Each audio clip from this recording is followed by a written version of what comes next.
If you think betrayal only hurts when it's between lovers, wait until you hear what my own stepdad did to my mom. He shattered our family, but he had no idea that I would be the one to make him pay for every single thing he took from us. And believe me, I made sure he lost everything. My name's Ethan, and growing up, life wasn't exactly easy for me and my mom. My real dad passed away when I was just 6 years old, and for years it was just the two of us, fighting every single day to stay afloat. Then one day, Mom met Greg, a charming, smooth-talking guy who seemed like he could turn our lives around. At first, he did. He moved in quickly, helped pay bills, bought Mom flowers, treated me like his own son. For the first time in years, we had hope, stability, laughter, or so we thought. Over time, cracks started to show. Greg started getting secretive, working late hours that didn't make sense, hiding his phone like it was Fort Knox. I heard whispered phone calls behind locked doors and found receipts for expensive dinners Mom knew nothing about. Still, she trusted him. She loved him. She wanted to believe he was the man he promised to be. But one rainy Thursday night, everything changed. I caught him, red-handed, with another woman, and not just any woman. It was my best friend's aunt, someone we even had over for barbecues. I recorded everything, my hands shaking with rage. I wanted to storm in, but I knew if I was patient, I could destroy him completely. I hatched a plan. It wasn't going to be a loud confrontation. No, that was too easy. I wanted him to lose everything slowly, his money, his pride, his fake reputation. First, I gathered evidence. Photos, videos, proof of his shady side hustles and financial fraud he was committing behind Mom's back. Turns out, he wasn't just cheating emotionally, he was stealing from Mom too, draining secret joint accounts he convinced her to open. With every new discovery, my anger turned colder and sharper. Step 2. Expose him at the perfect moment. My mom's birthday was coming up, and Greg planned a big party, inviting all his work colleagues, friends, even family. Perfect.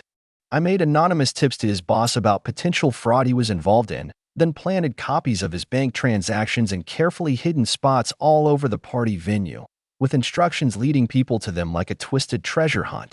The night of the party came. Mom looked stunning. She deserved the world, not this humiliation. I wanted Greg to feel exactly how he felt: broken, betrayed, helpless. As speeches began, the first clues started surfacing. People whispering, faces turning pale. His boss found an envelope addressed to the real Greg containing proof of money laundering. By the time Greg realized something was wrong, it was too late. Whispers turned into murmurs, murmurs into gasps. Then Mom found the final envelope, with photos of Greg and the other woman, timestamps, locations, undeniable proof. The whole room froze. Greg's face turned bloodless. He stammered, tried to spin lies, but nobody was buying it anymore. His boss stormed out, making a call that probably ended Greg's career. His friends left without saying a word. Even his own brother shook his head and walked away. My mom? She didn't cry.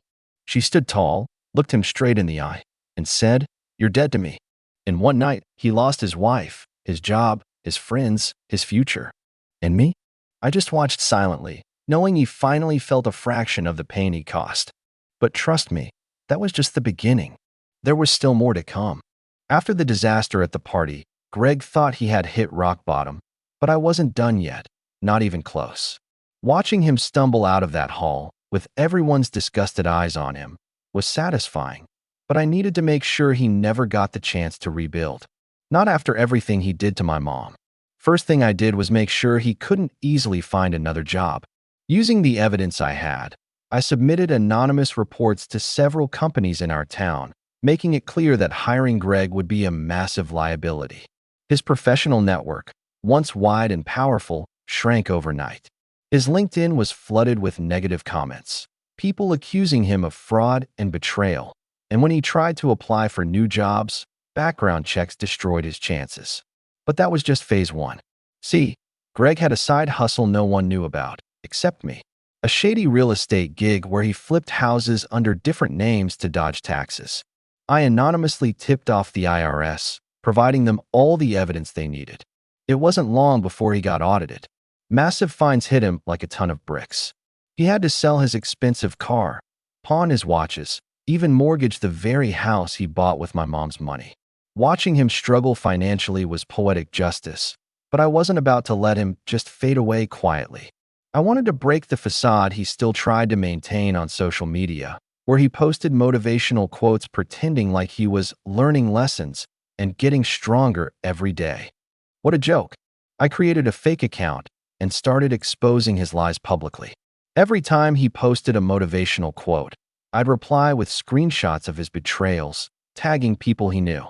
Slowly, his follower count dropped, and the few friends he had left abandoned him. But the ultimate blow came when I went after his most precious secret, his affair partner. See, the woman he cheated with? She wasn't loyal either. She had a fiancé, a wealthy guy who owned several businesses across town. I anonymously sent him the same proof I had gathered. The fallout was glorious. Her fiancé dumped her immediately, canceled their wedding, and even blacklisted Greg from several business circles they both operated in.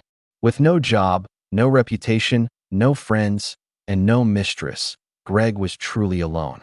Mom, meanwhile, was thriving. She started taking better care of herself, went back to school, got her degree, and even launched her own little home business baking customized cakes, something she always dreamed of doing. She smiled more, laughed more, lived more. And me? I felt lighter too. But still, one final piece remained, the house. Technically, it was still under Greg's name, even though Mom had put in most of the money. I found an old legal loophole, something about fraudulent misrepresentation in contracts, and got a lawyer involved, anonymously, of course. Within a few months, Greg was forced to forfeit the house back to my mom. Homeless, broke, humiliated, and exposed, Greg was now renting a dingy apartment on the worst side of town, working odd jobs just to survive. Sometimes I'd see him biking to a gas station job wearing a ratty uniform. Did I feel bad? Not for a second. He could have chosen love, loyalty, and honesty. He chose lies, greed, and betrayal. Now he lived with the consequences. But believe it or not, Greg wasn't ready to give up. He tried one last desperate move that forced me to crush him permanently. As much as I thought Greg had finally learned his lesson, he wasn't done yet. It was a final, desperate attempt to claw his way back to some semblance of a life. Greg had nothing left but his pride in the idea that somehow he could still regain his former status. One evening, out of nowhere, he reached out to my mom. He apologized. Not just a simple, "I'm sorry" either. No, he begged her. He told her how he was sorry for everything, and that he had made huge mistakes, and now, with his life falling apart, he just wanted to be part of the family again. My mom was having none of it, though. She told him she had moved on, and he was a distant memory. But that wasn't the worst part. Greg tried to use me against her, thinking I'd cave to his plea for help. He reached out to me through a new phone number, texting me like we were still on speaking terms. "I know you're angry," the message read, "but we can fix this. We can be a family again, just like before. I'll make it right, I swear." I couldn't help but laugh when I saw the message. Greg, of all people, was trying to pull this nonsense again. But this time, I wasn't just going to let it go.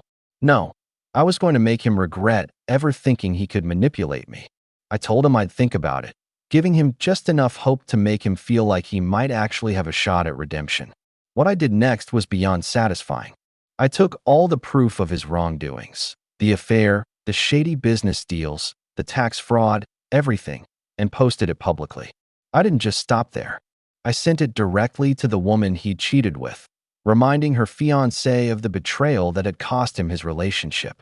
I even had it printed out and mailed to every one of Greg's former colleagues, friends, and acquaintances. No one would escape the truth about Greg. But that wasn't enough for me. Greg had tried to use my forgiveness as a stepping stone to get back into my mom's life, to somehow worm his way into our family. And I wasn't going to let him. I contacted his landlord and told them about Greg's fraudulent behavior, the failed business deals, and how his financial instability made him an unreliable tenant. They were quick to evict him. He tried to find another place to live, but no one would rent to him. I made sure of it. He ended up living in a rundown apartment in a part of town no one cared about.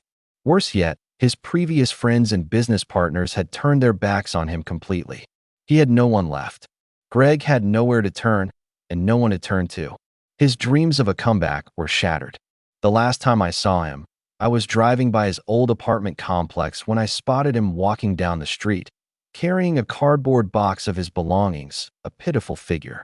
I couldn't feel sorry for him. Not after everything he did to my mom, and not after all the hell he had caused.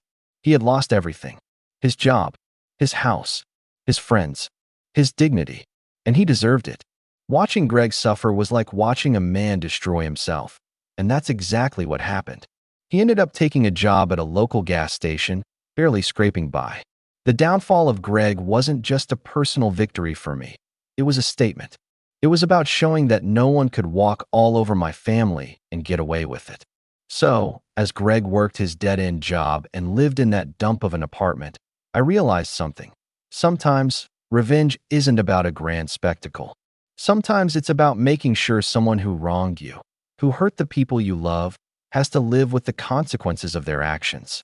For Greg, his punishment was a life of loneliness, regret, and failure. And as for my mom, she never looked back. She thrived. And me? I made sure that Greg's actions would never be forgotten, that everyone would know exactly who he really was. And for that, I'd say my mission was complete.